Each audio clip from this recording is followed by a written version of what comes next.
പീരുമേട് പരുന്തുംപാറയിൽ സർക്കാർ ഭൂമി കയ്യേറി നിർമ്മിച്ചിരിക്കുന്ന വൻകിട റിസോർട്ടുകളിൽ ഒന്ന് ഒഴിപ്പിച്ച് ഭൂമി ഏറ്റെടുക്കണമെന്ന് പ്രത്യേക അന്വേഷണ സംഘം ഹൈക്കോടതിയിൽ റിപ്പോർട്ട് സമർപ്പിച്ചു. ചങ്ങനാശ്ശേരി തൃക്കൊടിത്താനം സ്വദേശിയുടേതാണ് ഈ വൻകിട റിസോർട്ട്. ഇതിനിടെ പ്രത്യേക അന്വേഷണ സംഘത്തിന്റെ റിപ്പോർട്ടിൽ ഹൈക്കോടതി സർക്കാരിനോട് വിശദീകരണം തേടി.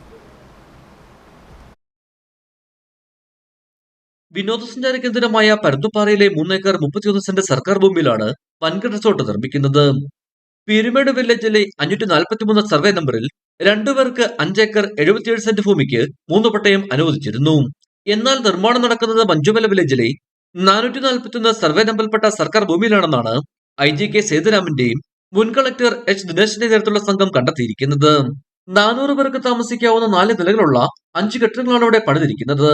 ഇതോടൊപ്പം നിർമ്മിച്ചിരിക്കുന്ന വലിയ കുളത്തിൽ വെള്ളം ശേഖരിക്കുന്നത് വൻ അപകടത്തിന് കാരണമാകുമെന്നും റിപ്പോർട്ടുണ്ട്. ഇവയെല്ലാം ബന്ധിപ്പിച്ച് ടാറിംഗ് നടത്തിയിട്ടുണ്ട്. പട്ടയങ്ങൾ റദ്ദാക്കി ഏറ്റെടുക്കാൻ അന്വേഷണ സംഘം നിർദ്ദേശ സ്ഥലത്ത് നിർമ്മാണം നടത്തിയ നിരോധന ഉത്തരവ് അട്ടിമറിച്ചാണ്.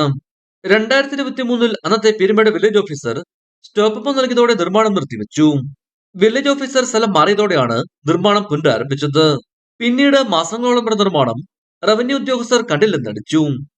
ഇടുക്കി വിഷൻ കുമളി.